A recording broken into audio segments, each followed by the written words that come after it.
I think when we look at Obama's foreign policy and how much he will actually be able to change in Latin America, you do need to take into account that the president isn't the only person who makes foreign policy. It is the Pentagon, the State Department, Congress, and indirectly US corporations. So, for example, the drive for free trade in Latin America over the last 10 years has really been driven by US corporations.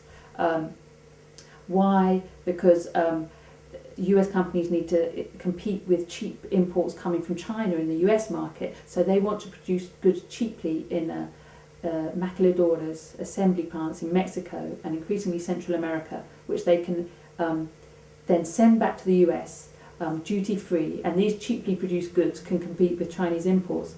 So it's really been the US corporations that have pushed that agenda through.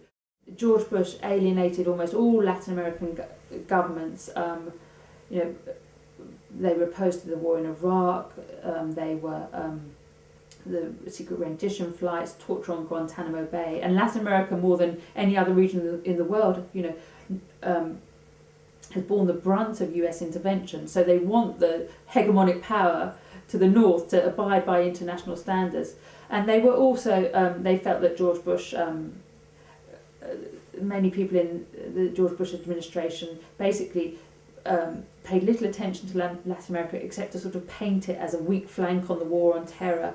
And they were forever talking about sort of ungoverned spaces and the border with Mexico, that they were worried that terrorists were going to creep through the border. And that actually the lowest point with relations with Mexico came when the President and Congress approved the building of a 700-kilometre wall along the border without even consulting the Mexicans. So most Latin American governments were totally alienated, even the right-wing governments, with George Bush. And so Obama has the opportunity at least to change the tone of relations.